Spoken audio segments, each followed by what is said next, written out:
Hey, Brandon. Hey, Hannah. How's it going? Well, it's going well. We're back here at Yale Broadcast. I know. I love it here. Last time I was here, I was with Krista, and we were missing you. But your floating head was on the screen. I love the idea that Krista might be missing me. Thank you for even the idea. We live in hope. Krista, we don't think you were really missing me. But we had it was an amazing episode. If you haven't heard Hannah Black going toe-to-toe with Krista Tippett, not tete-a-tete. It was tete-a-tete and toe-a-toe. It was toe-a-toe. and things were revealed that had never been revealed before. Yeah. We were walking over to Claire's Cornucopia after recording, and she said, I told stories I've never told on air before, and I just thought, we did it. I mean, that's a life goal right there. Until now, the best compliment we've gotten is when people are like, that felt like when I was on Krista Tippett's show. And we're like, you're saying we're anything like Krista Tippett. And now actual Krista Tippett has enjoyed being on our show. So I'm going to take the credit for prayerfully supporting that conversation. Yeah. Right? I was at the monastery praying, doing penance. I was to say it was truly some kind of spiritual discipline of like self-flagellation. There was no flagellation. There wasn't that much penance. But I was with 20 students who could not be left alone. Mm-hmm. I mean, they're all adults, but it is a university policy. Some of them are like mothers of children. Don't let them alone. No, they're all very responsible, but it is university policy. Okay. And so thank you for doing this. Yeah. Doing that. Yeah. How was your weekend? So glad you asked. Not only did I enjoy some Claire's Cornucopia Lithuanian coffee cake, which I hope is our next sponsor. Not even Claire's, just the coffee cake. But I went to a baby shower over the weekend of a friend who's a priest, and it was sort of in the baby sprinkle tradition of this is his second kid. You've lost the reference, which means you haven't seen Schitt's Creek, but it's okay. Somebody out there is laughing. This was for the second baby, so she was like, I already have all the stuff. I don't need like a traditional baby shower. So we got tapas and then went to a Chapel Roan themed dance party. Ooh. Yeah. Wow. And it's like new dreams for myself were unlocked. Like, I don't really associate pregnant women with wanting to hit the dance floor. And now I'm like, okay, new levels of womanhood revealed. Whoa. Y'all were hot to go. Yeah. Yeah. Precisely. That's so cool. Was there a kind of dressing up required? It was lots of hair? Themed dress, although I didn't buy anything. Like normally I'm all about this kind of a thing, and I did do the dreaming exercise, but I'm kind of like boycotting Amazon, and that's normally where I would get my like funny sequin skirt, pink cowgirl hat. The Amazon boycott. Yeah. But what are we to imagine when we imagine like Hannah Black in Chapel Roan attire? Well, what I'm saying is it wasn't that exciting. Oh, I see. Like, I see. I tried to do what I could with my closet that really said Midwest Princess, and it wasn't a lot in the end. It was like, the actual I don't Midwest own princess. A lot of pink, so that was a problem. Yeah. I don't own cowboy boots. Mm-hmm. The last time I owned cowboy boots, I think I was a child, and I wore them with like my ballet clothes on the back of my dad's motorcycle. Mm-hmm. It's a different time. Okay. It's a different time. All right. Well.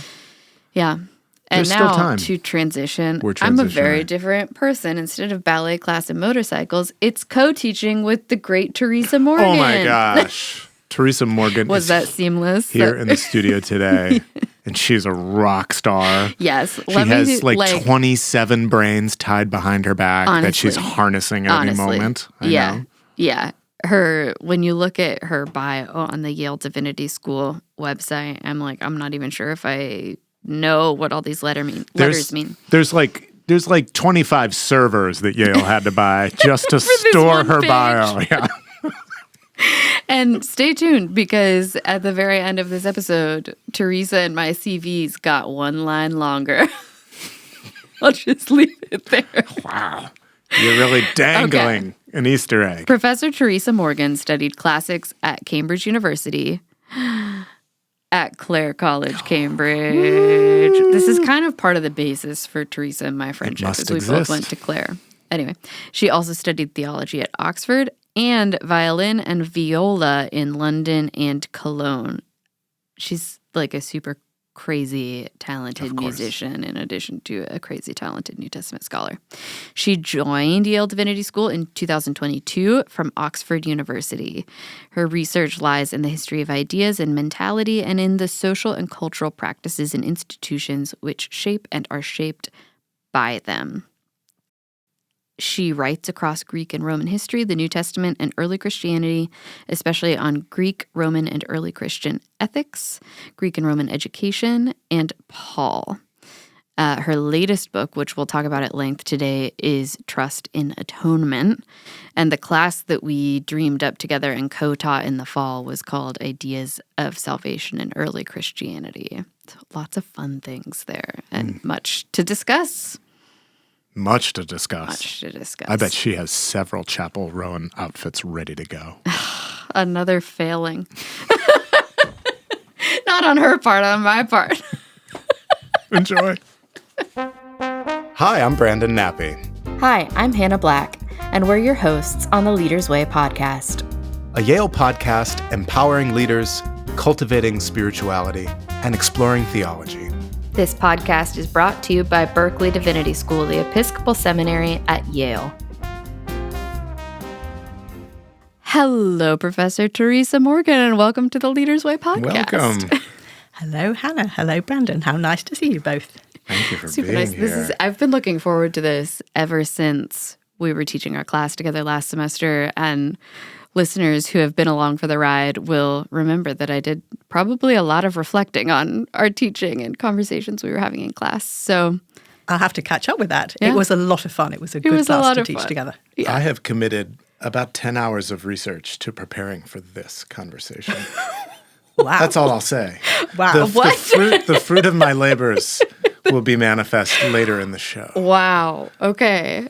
Okay. Can't wait for that. Yeah. Can't We'll be wait for that. Listening for that. Well, let's kind of rewind before we get to the present. Most of your, or a large portion of your work has been to do with the Greek word pistis. And I think if we talk about faith, trust, not pixie dust, for a little bit, that will frame our conversation about, we'll get to salvation a little bit later. Okay. Could you tell us what is pistis? Yes. So quite a lot of my work, not all of it, but quite a bit of it in the last decade and a bit now, has been on Greek pistis, Latin fides. That's a word which might be familiar, more familiar to some people than Greek pistis. They are very, very similar in their range of meanings in the ancient world. So I started life as a classicist before I moved into biblical studies and theology and other things. So as an ancient historian, I have always been interested in ancient ethics and the language of ancient ethics. And that's how I came by studying Greek pistis and Latin fides in the world of the early Roman Empire. It came out of previous work I'd done on Greek and Roman popular morality, actually. But anyway, back in about 2012-13, I was interested in this concept and practice of pistis and fides. And in the world of the early Roman Empire in general, and this is not coincidentally the world out of which Christianity emerges. Pistis is centrally trust, trustworthiness, faithfulness, good faith, important legal concept. And so it has a range of sort of relational meanings. But pistis and fides are also terms with very elastic kind of range of further meanings.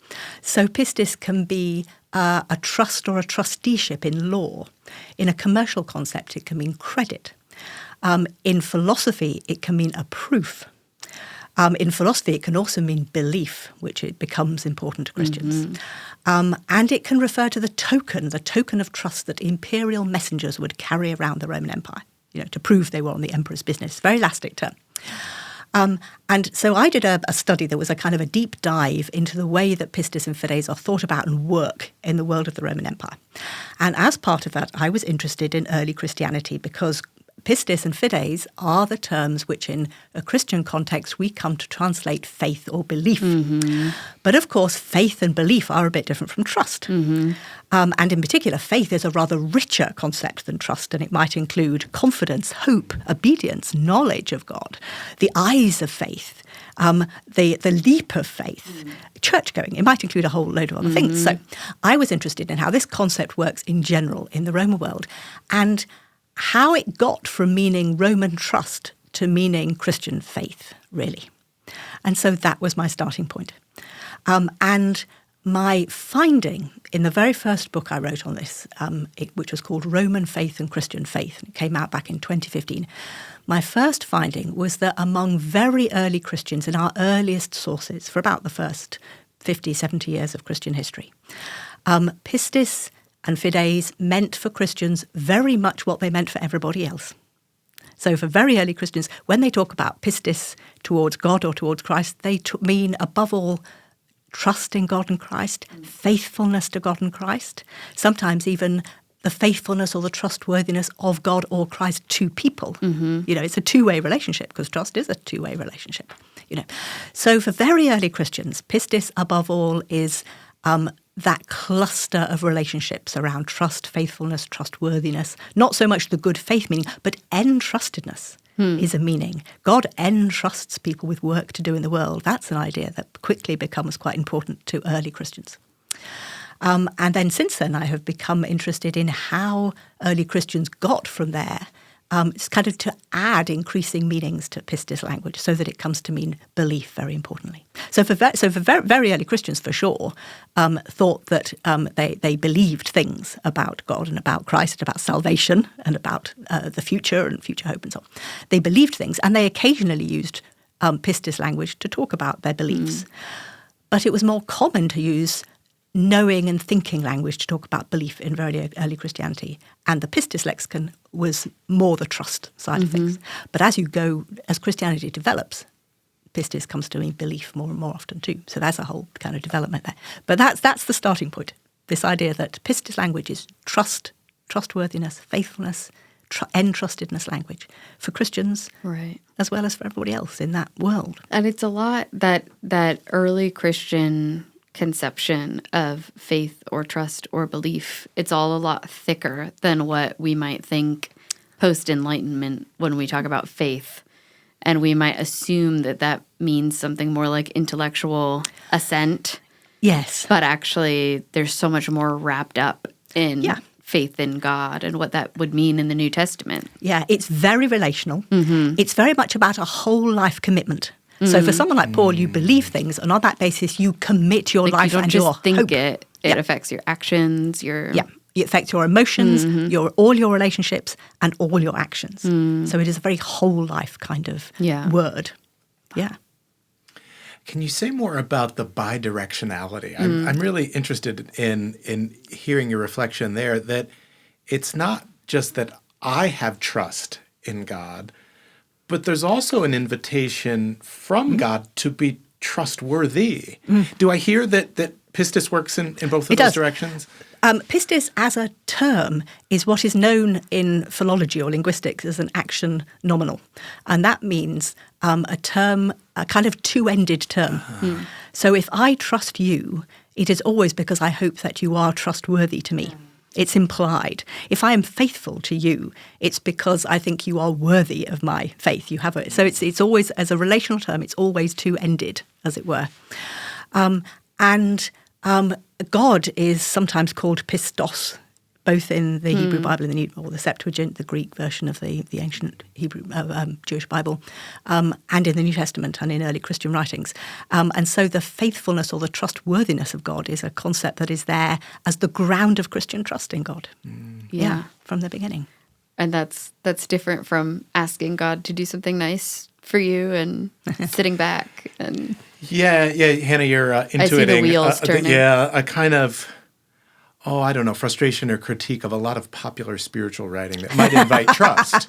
Understandably, right? I want to trust God, but it's usually in order to get something, to get success, my dream, money. Well, I'll say two things about that. One is, you're so right. about 30 years ago, social psychologists got very interested in trust. And there were a whole series of studies published on trust in God, Christian and also a few Jewish studies of Jewish trust in God. Very occasionally Muslim trust in God got in there as well. But they were mostly studies of Christian trust in God. And it was very evident in the way that those studies were framed that the authors had kind of sat in their offices and thought, what do I think trust in God means? And so they asked people questions like, do I trust God to find me a parking space? And do I trust God to make sure that my family are never ill? And it was exactly that very kind of transactional relationship, from which you conclude that maybe more people of faith should have been consulted in the framing of those exercises. But that said, actually, there is a more serious side to this, because philosophers talk about trust in three slightly different ways. They talk about one-place, two-place, and three-place trust, moral philosophers. One-place trust is a sort of generally trusting attitude to the world, an attitude to the world which says, I think on the whole people are more likely to be trustworthy than not. Two-place trust is a relationship of trust with another person, which is a thing which you have for its own sake as part of the relationship. So, it's not, it doesn't want anything. It's there for the sake of the relationship. But there is also three-place trust in which I trust you for something. Mm-hmm. I trust you to buy milk on the way home from work, or I trust. Now, both two- and three-place trust, I think we can see as being part of humanity's trust relationship with God and with Christ, because we trust God and we trust Christ simply because we believe in them, because we love them, because they are part of our lives. But it's also possible to trust in God for salvation, for instance, or for some future hope, for the hope of glory, say. So actually, three-place trust is not necessarily out of place in Christianity. There's a place for trusting God for something at the end time, perhaps, but maybe not so much for a parking space. Yeah. Well, this may kind of lead us into a more atonement, salvation space, but what does that reciprocated trust look like? If I were going through life praying for parking spaces and sort of imagining that trust goes one way, what puzzle piece is missing? I think the puzzle is a very good way of putting it. I think the puzzle piece that is missing there is the relationship for its own sake. Because I can trust the baker in the local market to give me a loaf of bread if I give them, Sure. $5 or whatever. And that is a genuine trust relationship, but it's not a very thick one. And it's a very transactional one. It's very limited. And I might not trust the baker for anything else. Right. But I'll trust them to hand over a loaf of bread when I, give them $5. That's fine as far as it goes, but it doesn't capture the way that we think about God as people of faith. We think about that as a whole life relationship and a whole life commitment, like the most important relationships in our own lives. So, we don't have relationships with our partners and our children and our parents just for the sake of getting a parking space, just for the sake of what we can get out of it, Right. What things we get out of it, are a small part of the whole of that relationship. But the whole of that relationship is really a life-changing, life-grounding, life-framing relationship in its own right. And that's the difference between the kind of trust that we have in God, out of which we hope for salvation, say. Let me ask kind of like a I don't know, question that people might be having as they're listening, and that's how, and tell me if this question itself is a categorical error, but how can God trust in humanity if humanity is broken and fallen and fumbling at best? Yeah. That relates to the question why God might think that humanity is savable at all. In the first place, yeah. And the question whether we believe that humanity is all bad. humanity may be fallen, but still not all bad, as it were. So my model of atonement has an optimistic element to it, which is that although humanity has in many ways alienated itself from God, in many ways is not what we could be, what we would hope to be for ourselves, and certainly not what God would hope us to be, still we are not all bad. And I think there is theological warrant for that in the visibly good things about life, that human beings can love and love disinterestedly for the sake of other people. They can be altruistic. They can care for the sake of other people. They can be heroic in kindness, in defense of other people. That I think we can point to quite a lot of ways in which human beings are not irredeemably bad. And so the way that I put it in a book I wrote called The New Testament and the Theology of Trust is that God puts what, again, philosophers call therapeutic trust in people. And that means that God kind of takes a gamble on people being able to respond. Therapeutic trust is the kind of trust you put in your teenage children. When you go away for the weekend and you say, I'm trusting you not to have a huge party and trash the house. Now, you know that there is a possibility small party, messy house. that they will, slightly not fulfill your trust.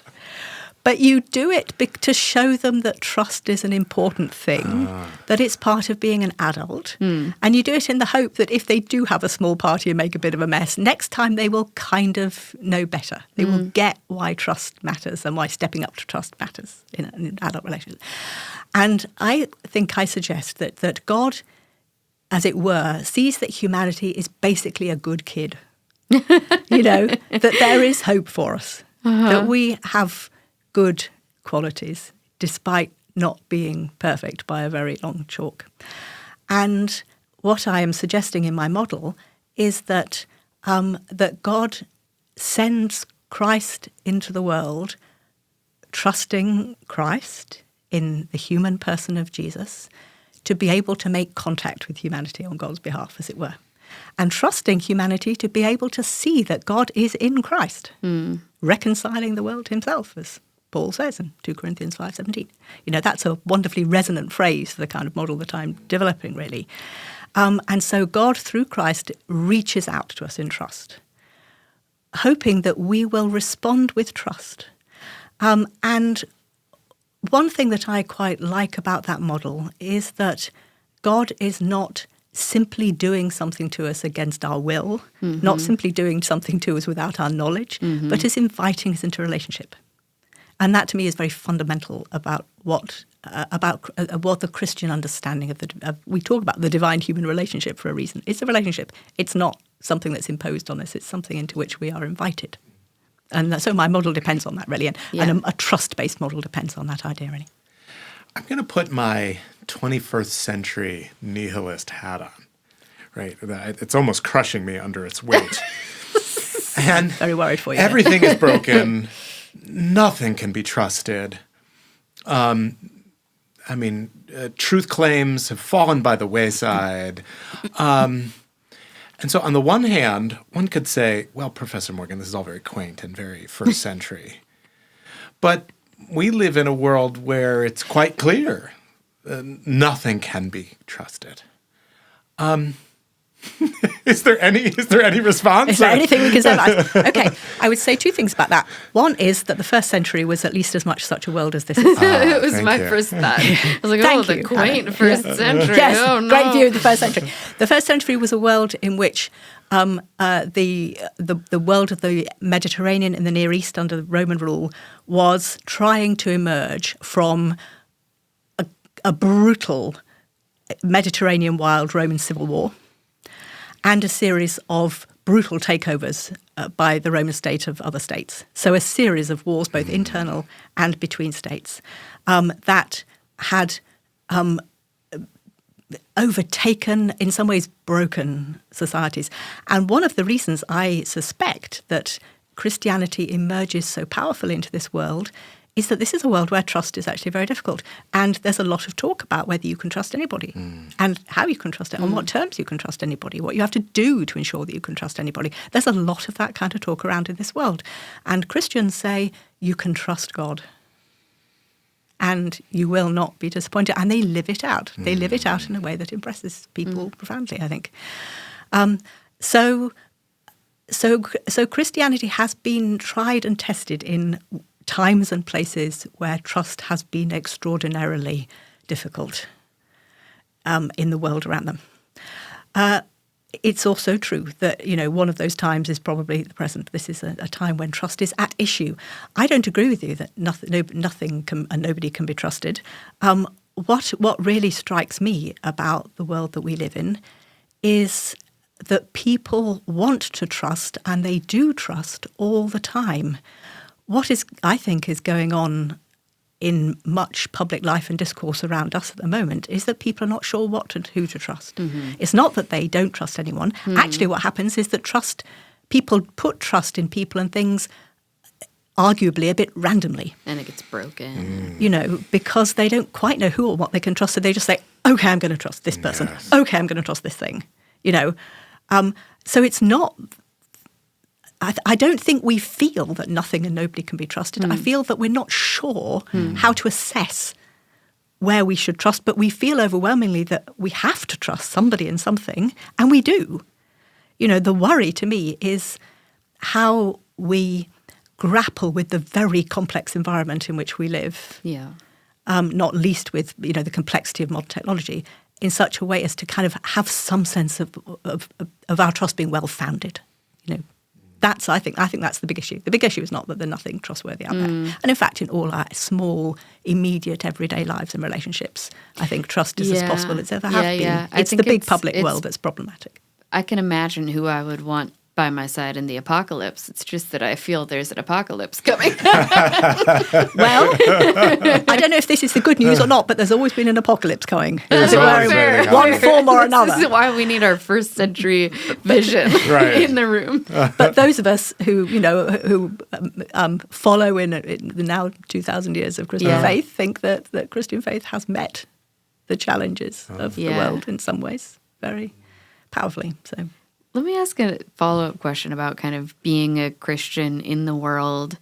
Does the semantic range of pistis in Christ or in God, it seems like that involves faith, it involves trust. Does it also involve faithfulness? Does it go that far? Or absolutely is that a stretch? It does. That is a very common meaning of that language in the first century, and it is a very common meaning of that language among Christians, and it still is today.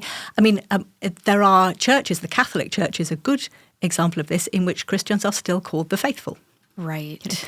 And from the earliest days, Christians' name for themselves was either hoi pistuontes, which means the trusting or the faithful, or hoi pistoi, which means the faithful or the trustworthy, actually, but probably in this case, the faithful.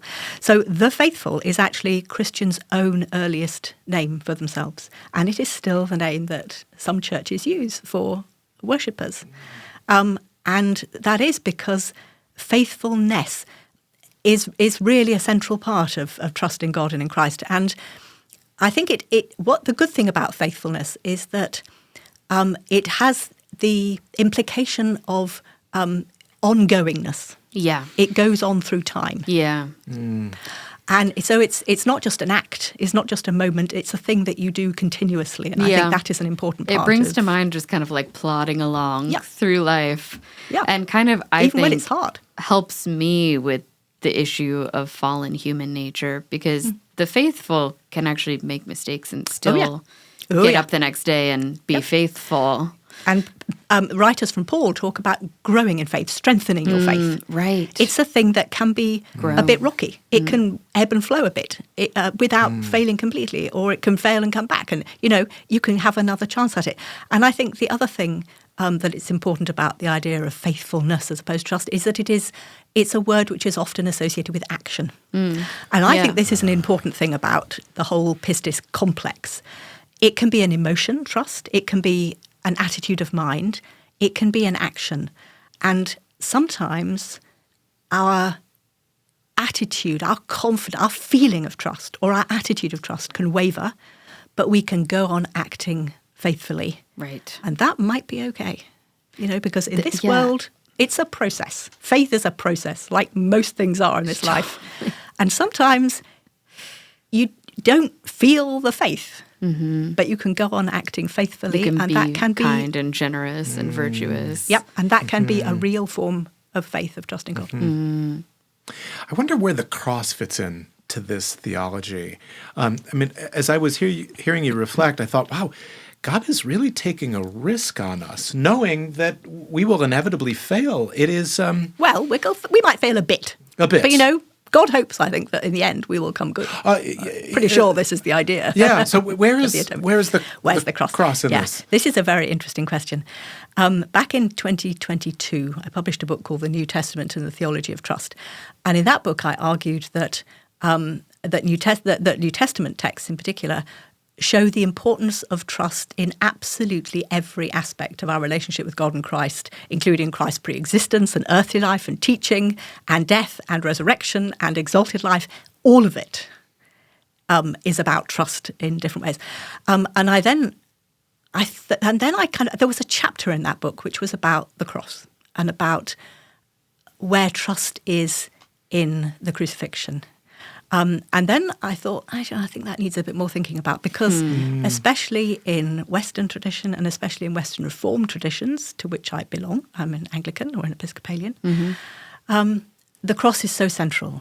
So I went on to write a book called Trust in Atonement, which is all about the cross, really, to try to explain a little bit more where trust is in relation to the cross. Now, I still think that atonement actually encompasses everything to do with God's outreach to us in Christ, and therefore everything to do with the pre-existence and the life and the death and the exalted life of Christ. But I think especially if you belong to a Reformed tradition, you want to have some kind of account of the relationship between trust and cross. And there is warrant for this because particularly in the letters of Paul. So this book, it really develops its argument out of Paul. Paul uses pistis language a lot. And there are three big passages in Paul, in Romans 3, Galatians 2, and Philippians 3, which are the passages where he is talking in the most detail about, as it were, how he thinks salvation through the cross works.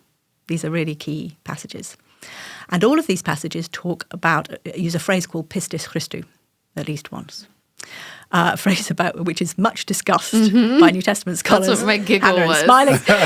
Years of Greek are going. Yeah. Greek so much class. Excitement happening here in the studio. There's a lot of debate about this phrase. Since my first book, Roman Faith, I have argued that there are there are broadly speaking two dominant views of the meaning of pistis Christou. Either it means our faith in Christ, or trust in Christ maybe, or belief in Christ.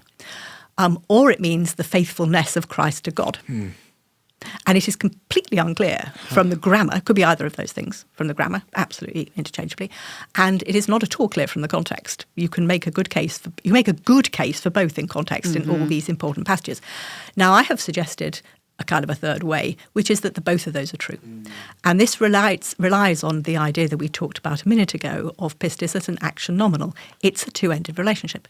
So what I have suggested is that in all these passages, Paul draws on an idea which is very characteristic of him elsewhere, which is that Christ is a mediator between God and humanity. Christ is the reconciler between God and humanity.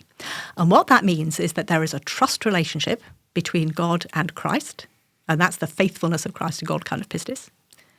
And there is a trust relationship between Christ and humanity that is expressed especially in our trust in Christ. And it is because Christ is at the centre of that double nexus of trust that it is possible, he makes it possible for us to be reconciled with God. And I draw there not only on the way that Paul uses this language, but also on the way that this language is used in the wider Greek-speaking world at the time, because pistis is the quality of ambassadors and mediators in law and mediators in commercial context. Anybody who is doing a deal between two other people who have fallen out or who need to be got together in some way, they have to be, it's said all the time, they have to be pistis. They have to be trust. They have to trust and be trusted by both partners in order to do the deal that brings the partners together. Okay, so what I'm suggesting is that that's Paul's model, and that's why he talks about pistis language and pistis Christou, in both senses of God's relationship with Christ and Christ's relationship with us.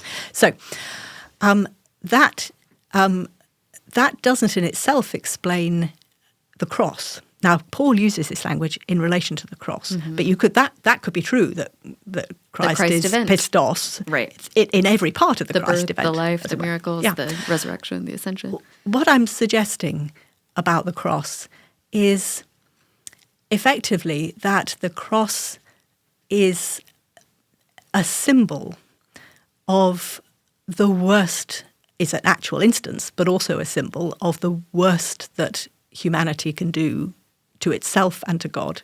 It's an expression, an epitome of the worst of human evil and sin, injustice, cruelty, gratuitous evil, really.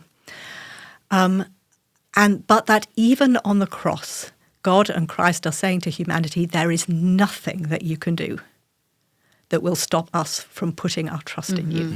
There is nothing that you can do that will alienate you from God permanently.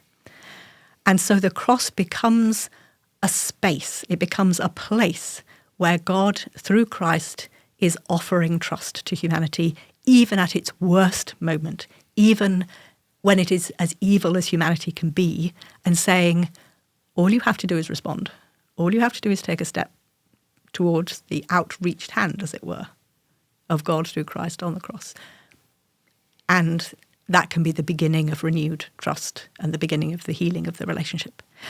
Now, in that model, I am saying that humanity has to respond to God's trust. So there are many models of atonement, as you know very well, and as Hannah and I have been teaching the good students of Yale Divinity School. There are many models of atonement. Some of them say that God does something for us before we know it, before we respond, and we are changed before we do anything. And some of them say actually humanity has to respond. And my model is in the humanity has to respond camp. And that's a choice that models of atonement have to make, and some take one route and some take another.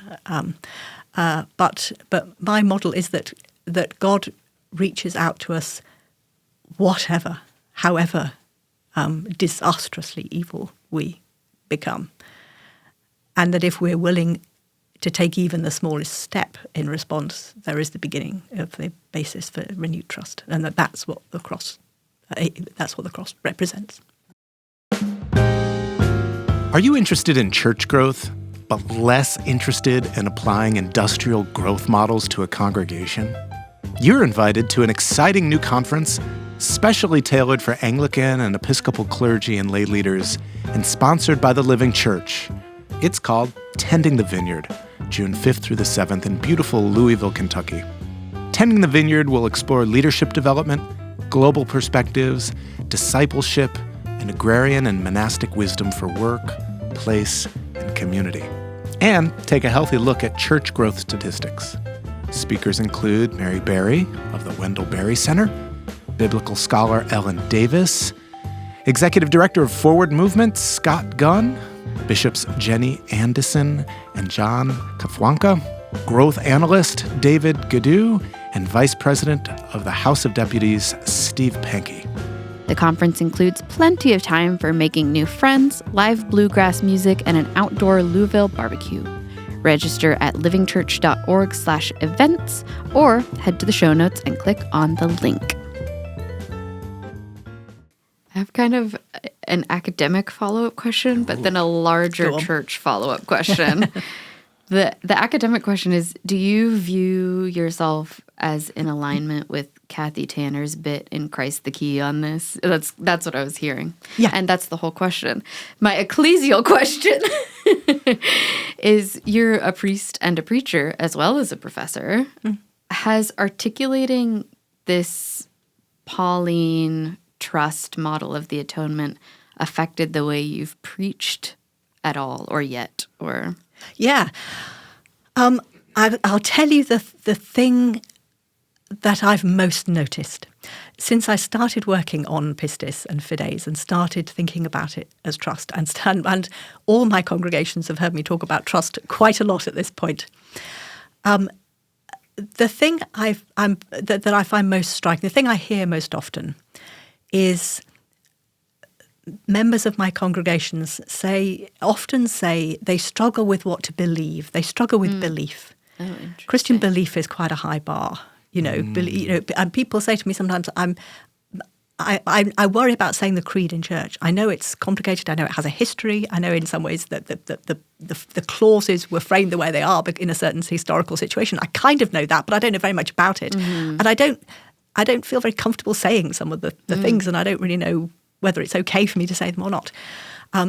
And that's because the belief aspect of pistis has become so much more important to us than it was in the 5th century. So much central. I mean, it's become central. It's become a deal breaker in a sense. Pistis as belief has become a deal breaker. My kind of spirituality growing up was like that was the main thing. Yeah. And you have to believe around stuff. Like explaining logically to people of other faiths why this set of things is the correct one. And it's sort of like sign it and that's your ticket to heaven. Like it's all just about thinking the right thing. Thinking the right thing. And that idea that pistis means belief above all, and thinking about thinking the right thing is the deal maker and the deal breaker for faith.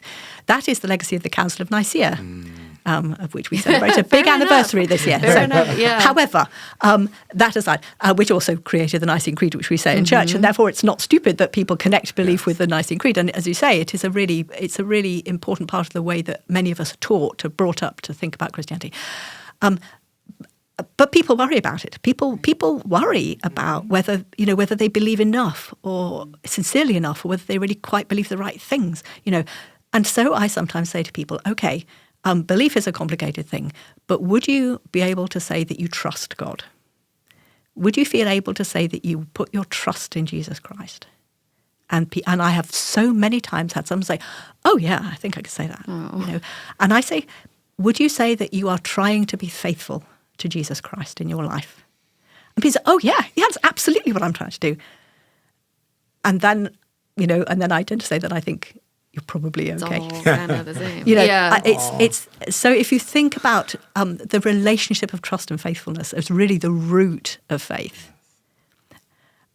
as the deal maker. Maybe it's not that belief is not involved, but it's that trust is the life-changing relationship of trust is really the heart of it. A lot of my congregations feel that they can say, yes, I trust. Yes, I have faith. Yes, I want to be faithful, even when they're struggling with the specific content of belief. Right. And I'm all for people going on struggling with the specific content of belief. I also try to teach them about that. We've made an occupation out of it, sort of. Absolutely. It's very important to all of us. But for very early Christians, the thing that got you saved, the thing that got you into a saving relationship with God and with Christ was the relational aspect, the trust and the faithfulness. And I think to return to that is quite helpful. Yes. For a lot of the people I preach to. Gosh, yeah. Yeah.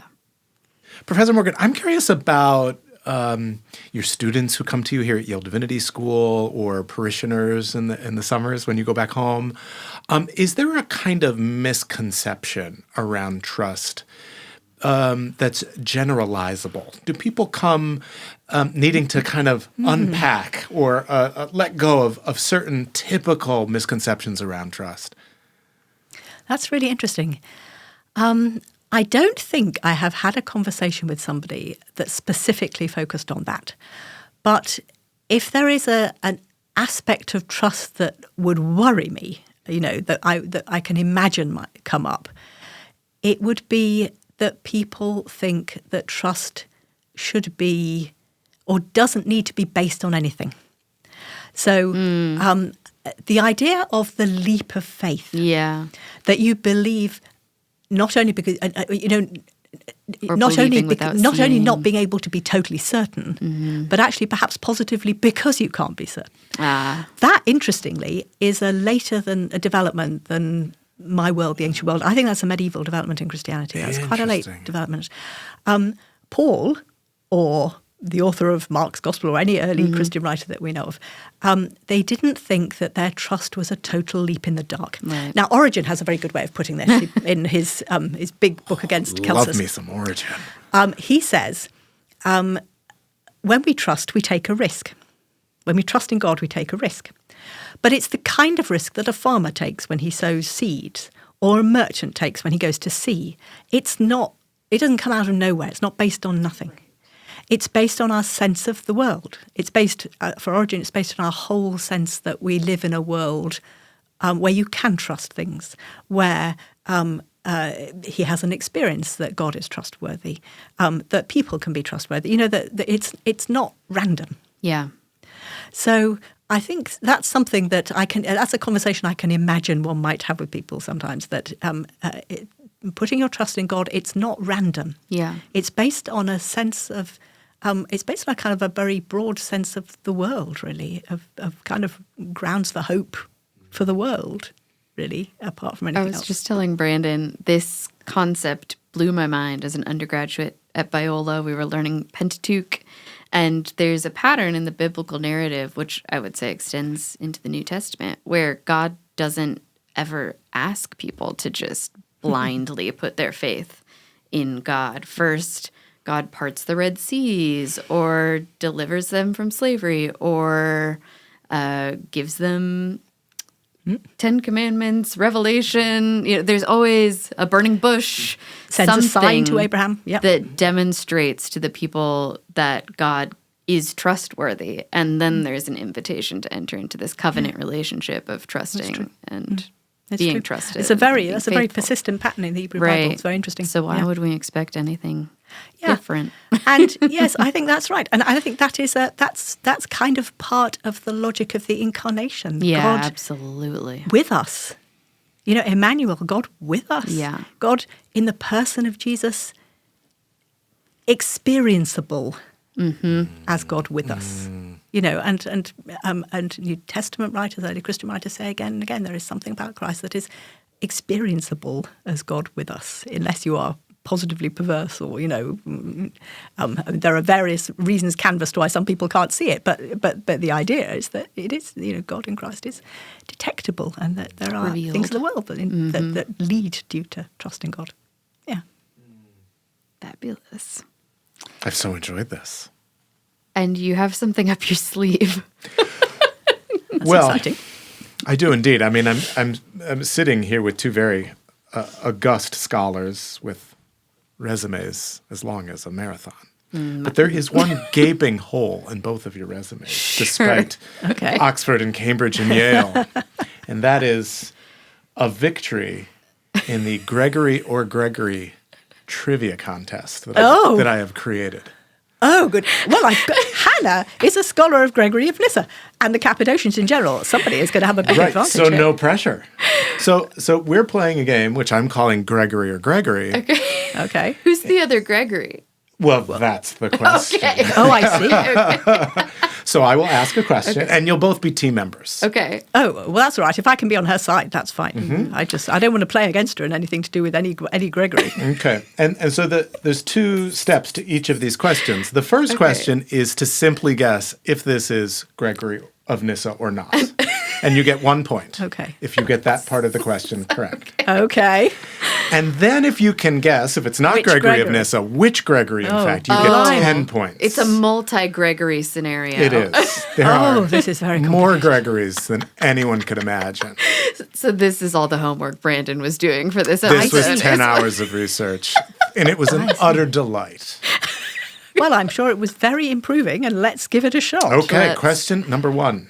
Which Gregory said this? The proof of love is in the works. Where love exists, it works great things.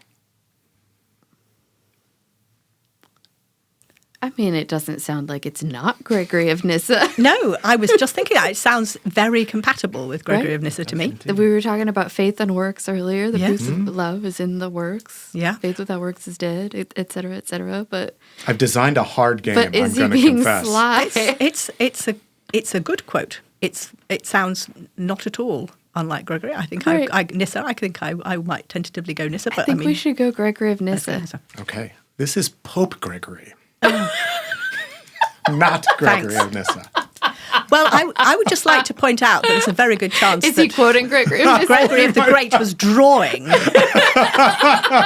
on his knowledge. Gregory. I was also going to say it's not un-Augustinian, and that would be because Augustine also That's very true. knows a bit about Gregory of Nyssa. I mean, his influence. I think we should point out. I will his assign you a influence half a point, For Professor round Morgan. 2, Thank you. I'll bring The a keener sophistry. ear.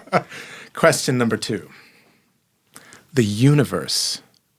She's wounded, but she's still got infinity inside of her. Gosh, that...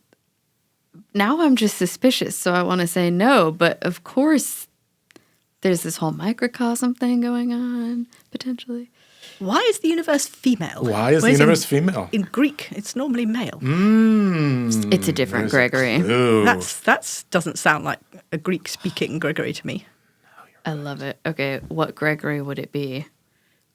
Gregory... I dread to imagine. Well, should we take a first step and risk that it's not Gregory of Nyssa? Yeah. Correct. Okay. 1 point. Okay. Now take a guess. And I've drawn from sources outside the Christian tradition as well to make it maximally difficult. Well, I can't think of any Gregorys apart from Gregory the Great and Gregory Nazianzus. Is Palamas a Gregory? Yeah, the problem is you're both way too scholarly and nerdy. Well, I bet we're too early, aren't we? This is my very favorite. This is somebody modern. It's It sounds some like kind of like I'll say it sounds. Yes. It sounds modern to me. Yes, this is my very favorite artist right now. Got me through the pandemic. Gregory Allen Isakov. 10 points. Taking you Well, you could have to 11 and a all half dead. points. I would have got that. 11 and a half points. Right, Okay. 11 and a half 11 and a half points. Question number 3. Grace is given not to them who speak their faith, but to those who live their faith. Grace sounds to me like we're post Aquinas. Or at least... Well, it doesn't sound to me like a very ancient No, distinction in relation to grace. that's the thing. Grace, Grace being given, we're past. It We're sounds like an medieval. odd configuration of terms for an ancient world to me. Yes. So I'm going non-Nyssa. Medieval or Yeah, contemporary or something. yeah. Interesting. Not Nyssa. If it's Nyssa, we're in Now trouble. I'm doubting myself, but the answer We're is doubting you, frankly. Gregory Nazianzus. Really? It could be a translation issue, though, couldn't it? I mean, I did not consult original text. Well, I would look into that because it's an odd phrase. And I'm going to stick with that until we're off Question air. 3 is pending. Somehow Brandon is losing points. I've lost points. Okay, question number 4. Concepts create idols. Only wonder comprehends anything. Oh, that People could be Nyssa. That kill one another over idols. Wonder makes us fall to our knees. Yeah, I'm not so sure about the second half. The first Yeah. half sounded quite Nyssa to me. But at I some defer point, to it's you. got to be Nyssa, right? Yeah, well, also so we haven't based on my had. testing skills, I want to say Nyssa, and I'm going to say it's in the homilies on the Song of Songs. You are correct. I don't have a citation, Very but good. I will trust the Gregory of Nyssa Well scholar. done, Dr. Done Black. it. Yes, Air high well five. done. 21 and a half points. Is that good in this game? That's what I'm starting to think this might be harder than the work we've done at Cambridge, Oxford, and Yale. Okay, number 5. I want to be defined by the things I love, not the things I hate. Well, that doesn't sound ancient. No. Desire to be defined by things sounds a very modern idea to me. It's a trick question. Your I'll give you the desire hint. Okay. conform you, like Yes. in an Augustinian way, but I defined don't want to be sounds defined. That's an awfully contemporary phrase, isn't it? So I'm going somebody contemporary. Yeah, like Gregory. So I'll give you a hint. Okay. It's a trick question. Well, that's very unfair. What does that How do you have a trick So question you've gotten about being Gregory? so you've answered the first part correct. It is not Okay. Because it's modern. It is. Is it not a it's not Gregory? quote. Is that the trick? There's the trick. So now make a guess. I want to be defined by the things I love, not the things I hate. Well, I haven't the faintest idea. It could be anybody. Now, Hannah, sounds like a pop star.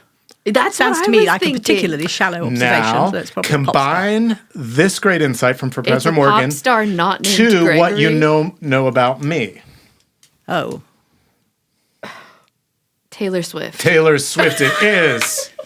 And finally, Whose done. little known middle name is Gregory, I'm guessing. Taylor Gregory She Swift. has an Uncle Gregory, I bet. He who beholds that which is invisible and inevitable sees in himself what he desires. He becomes at once the lover and the beloved and knows himself to be fulfilled in the search. Fulfilled in the search. What are you thinking? Interesting. Well, It's not an immediate no from me. no. It's not without a slight medieval feeling, but it could be Gregory of Nyssa. It could be. Could it be another? I mean, if it were, could it be another bit from the Song of Songs? Give us the quote again. He who beholds that which is invisible and ineffable Invisible. sees in himself what he desires. He becomes at once the lover and the beloved and knows himself to be fulfilled in the search. It does sound like somebody's commentary on the Song of Songs. I don't immediately recognise it. Nor do I, but invisible, Yes. that's But if it's not Gregory, it is very much in that tradition, would be my right, like Sense. Bernard of Clairvaux or something. Yeah, something, yes. So I think we Good should call. go with Gregory of Nyssa. Okay, let's go with Gregory. When in doubt, go with Gregory of Nyssa. And you have both won with a total of 42.5 Well, points. The CV has gotten longer and more prestigious, Professor well, I'm very Morgan. relieved. That was a very good quiz. I can't think of a better finale to this conversation. Thank you, Brandon. Thank This you has very been a much. blast. There was a lot of work in that. I'm most impressed. And slightly mortified. Thanks for listening to the Leader's Way podcast. You can learn more about this episode at berkeleydivinity.yale.edu/podcast. Follow along with us on Instagram at theleadersway.podcast. And you can rate and review us on your podcast app and be sure to hit follow so you never miss an episode. And if you'd like this episode, please share it with a friend. Until next time. Peace be with you.